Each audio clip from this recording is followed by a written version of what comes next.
saya mendapatkan uang dari seorang mahasiswa yang dikerjakan tugasnya, Ustadz, karena dia tidak bisa menyelesaikan tugasnya itu.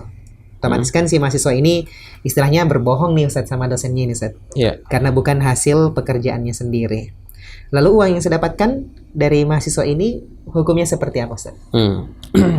Ya. Jadi tentunya dikatakan seolah-olah memberikan bantuan kepada orang lain ya, karena dianggap mahasiswa yang minta tolong itu adalah orang yang tidak mampu untuk mengerjakan tugas-tugasnya. Nah sebenarnya ya kalau kita lihat secara sepintas ya ini kan masuk sewa jasa istilahnya kan. Iya. Ya sewa jasa, dia punya jasa untuk membuatkan orang tugas-tugas apa seperti makalah misalnya atau bahkan skripsi, bahkan ada yang sebenarnya membuatkan orang kayak disertasi dan seperti itu. Ini kan sesuatu yang sebenarnya di satu sisi membantu, tapi di sisi lain ini adalah sesuatu yang apa namanya ya, ada tazwir namanya, ada bentuk pemalsuan. Ya, dia mendapatkan satu hal seperti gelar dan seterusnya itu, tapi gelarnya itu sebenarnya gelar yang palsu. Kenapa? Karena dia mendapatkannya bukan dengan cara yang benar. Sementara kan orang kalau kuliah itu kan dia harus menyelesaikan semua tugas-tugasnya. Nah, sehingga dalam kondisi seperti ini sebenarnya itu tidak boleh, ya, itu tidak diperbolehkan dalam agama kita, karena ini adalah bentuk ta'awun, kerjasama dalam hal kebohongan, ya, membohongi dosennya, membohongi kampusnya, ya, seperti itu ya. Nah, ini tidak boleh, kecuali kalau hanya sekadar membantu untuk mengedit, ya, membantu untuk mengedit atau membantu untuk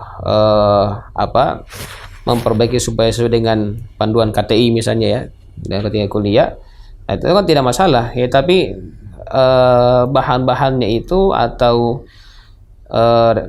ketika dia memulai untuk menulis misalnya itu kan harus dari orang yang bersangkutan, tidak boleh semuanya itu dari orang yang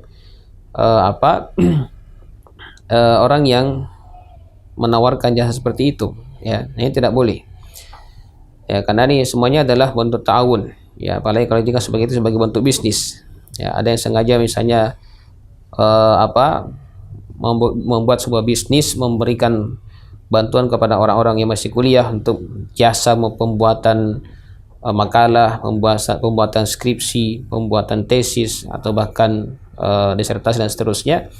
Ini perkara yang diharamkan dalam agama kita, karena ya kita telah membantu orang untuk melakukan satu hal yang mereka sebenarnya belum berkapasitas untuk sampai ke sana.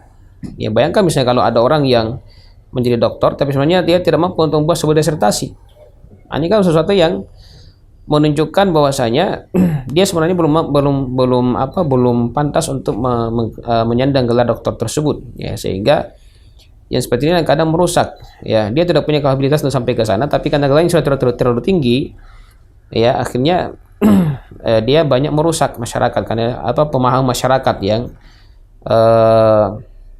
notabene adalah orang-orang yang tidak banyak paham dengan agamanya, ya, sehingga ya apalagi kalau dikatakan dokter itu biasanya kalau ngomong biasanya kan dianggap bahwasanya apa yang dikatakan benar semua, ya, padahal belum tentu.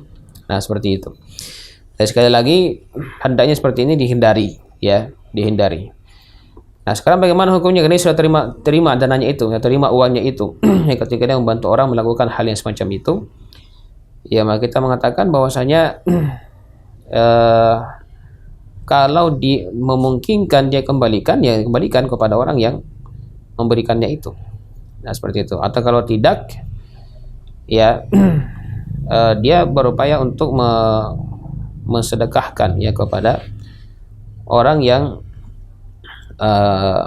membutuhkan misalnya, ya, seperti itu. Kecuali kalau dia sendiri butuh, ya misalnya dia orang yang kurang mampu juga, maka ya tidak masalah, karena dia dalam kondisi butuh, daripada dia berutang lagi kepada orang lain, maka ini dia menggunakan dana yang ada itu, ya. Tapi kalau dia misalnya orang yang mampu kemudian diberikan hal yang seperti itu, maka hendaknya dia berikan kepada orang yang lebih berhak untuk memanfaatkan dana tersebut.